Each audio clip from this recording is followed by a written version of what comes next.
MAGA Mike Johnson and MAGA Republicans on Capitol Hill are not having a good day. They are incredibly frightened about more mass resignations within the GOP.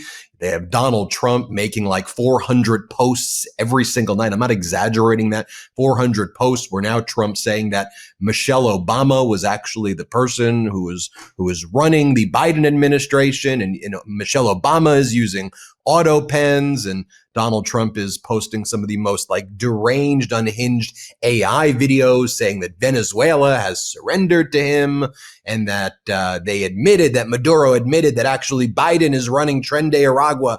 I mean, Trump is posting post, and the MAGA Republicans are being asked, like, what are you okay with Donald Trump as part of these posts, just like continuing to call people the R word? And MAGA Mike Johnson was asked about it. Watch what he says. Here, play this clip.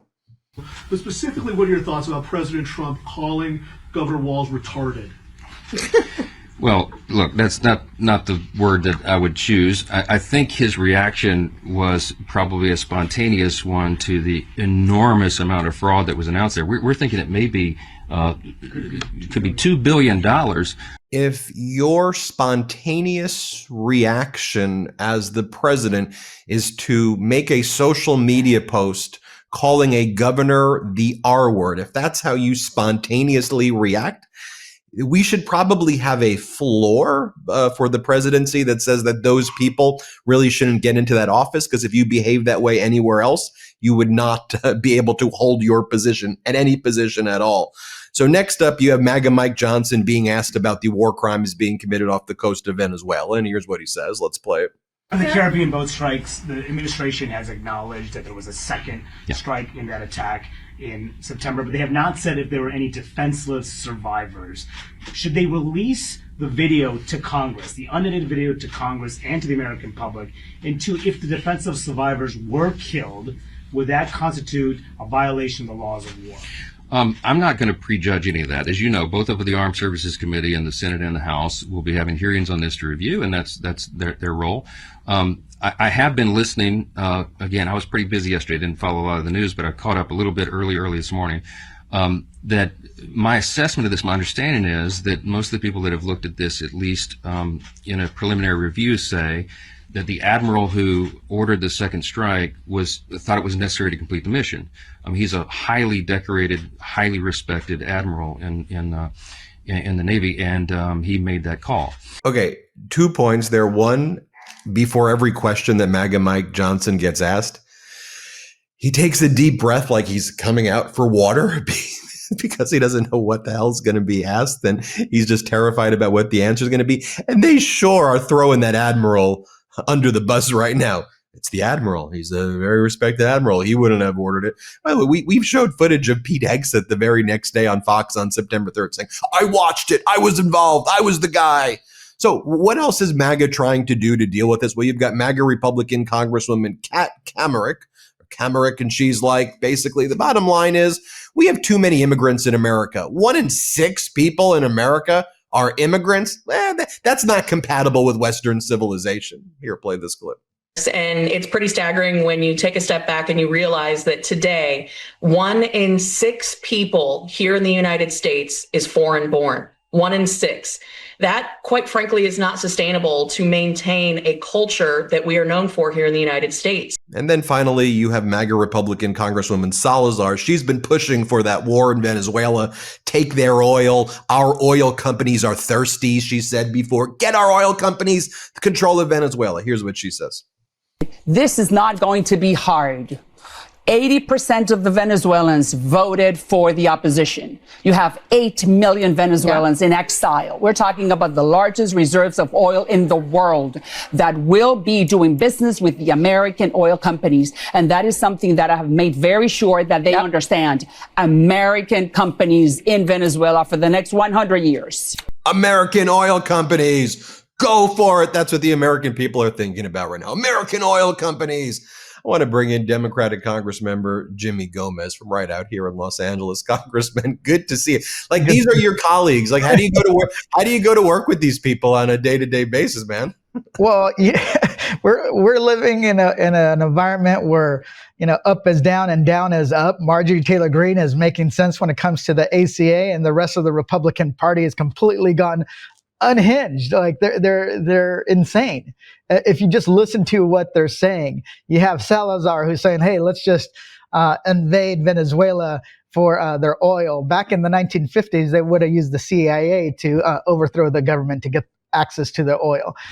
This is just bonkers. And then you have this woman saying, "Hey, there's too many immigrants in the United States." Well, this is a country of immigrants. We're a country of immigrants, not of kings, and they tend to forget their history. And then Whiskey Pete over here, who's never should have been confirmed to be the Secretary of Defense, is ordering illegal strikes. He's also releasing war plans on an insecure signal chat, thinking that it is quote unquote secure. And then you have Donald Trump that's sending tweet after tweet after tweet in the middle of the night. They've gone bonkers. I'm not sure if they're trying to gaslight us by diverting our attention to one direction away from the disastrous economy. But either way, they have lost their minds.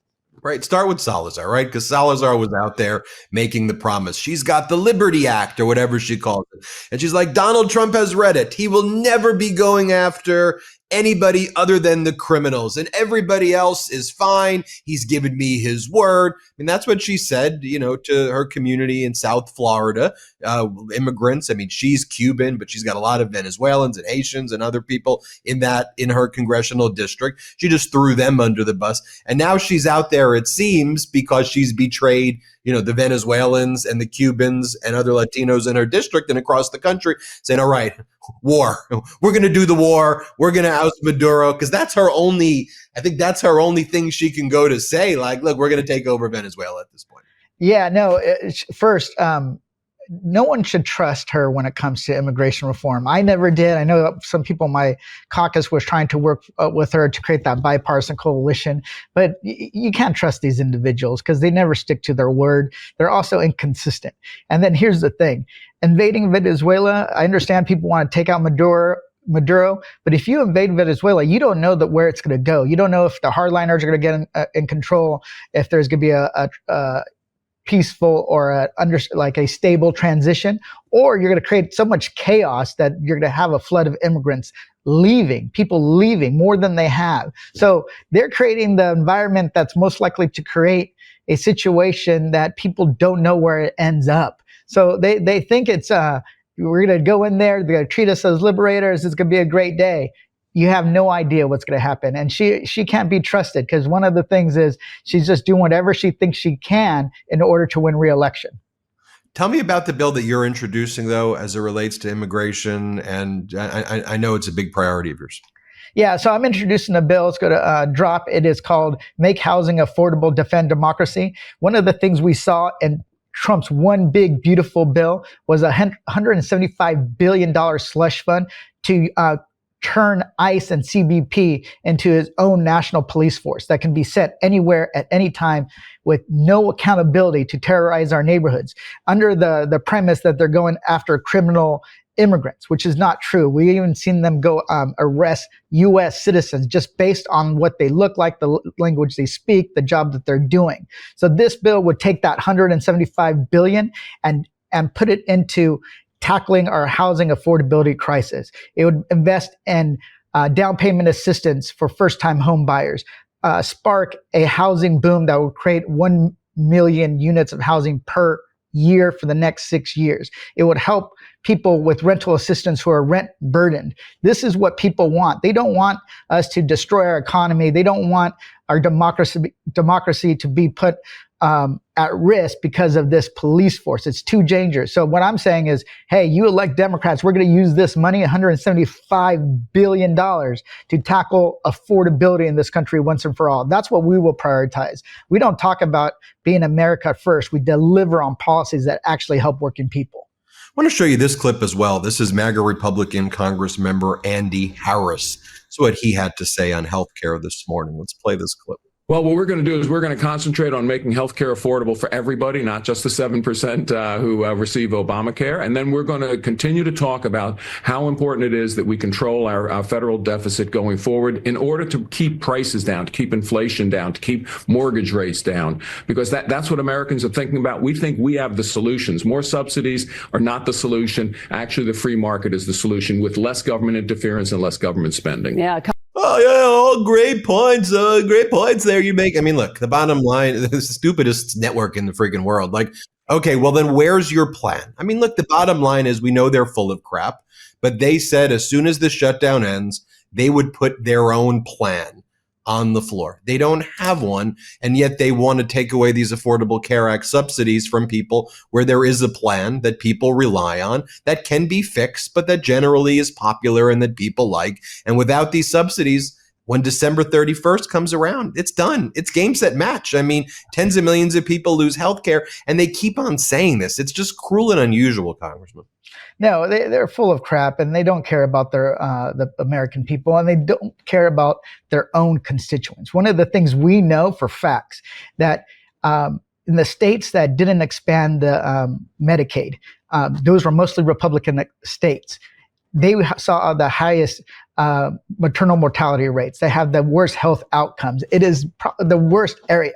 So at the same time, those are the same states where you had a higher percentage of the population on ACA exchanges, on the plans. So then they refused to extend the ACA subsidies that made those plans affordable, so that people that they couldn't get Medicaid could end up getting some health insurance through the exchanges. So they screwed them over on Medicaid when they cut almost $1 trillion out of Medicaid in their one big beautiful bill. And then they screwed them over when it comes to not extending the ACA subsidies. So they don't have a plan. They don't give a shit. And their people are going to be worse off. At least Democrats are saying, you know what? We care about everybody in this country, not just the people in blue cities and blue districts and blue states. We're going to make sure that we tackle this problem. So they're full of shit. They don't have a plan. And trust me, they're not going to do anything about it. So today, both the Pope and Sabrina Carpenter came out with statements against Donald Trump. Sabrina Carpenter for Donald Trump using her music in one of his fascist, anti-immigrant videos, those horrific videos. And then the Pope said, what are you doing with these invasions? So on one day, both the Pope and Sabrina Carpenter saying, this guy's out of his mind. I'll let you react to that before we go. Well, I think that's all people need to know. It's like you have somebody who is moved by the Holy Spirit in their music, and the one that's moved by the Holy Spirit in their religion. Both say that what's going on when they're attacking immigrants is insane. Not only does it go against everything that America stands for, that we are a country of immigrants, but it goes against what people of the Christian faith believe, like take care of the stranger. So this is what it's about. Trump, here's the thing, he doesn't care about our country. He doesn't care that immigrants actually make us stronger and better. He doesn't care that what he's doing is undermining the fabric and dividing the country across each state, across ideologies. But you know what? He's losing his own base. You're starting to see people turn on him. And that's because people always are against undocumented immigrants in a broad sense. But then they realize, hey, there are neighbors, there are construction workers, there are employees, there are the people that take care of our kids, they're the people that live next to us, and they're good people. Well, that's when they start losing them. So we know that when Sabrina Carpenter and the Pope team up, there's nothing that's going to stop them. Congressman Jimmy Gomez, thank you so much for joining us. Thank you. Everybody hit subscribe. Let's get to 6 million subscribers.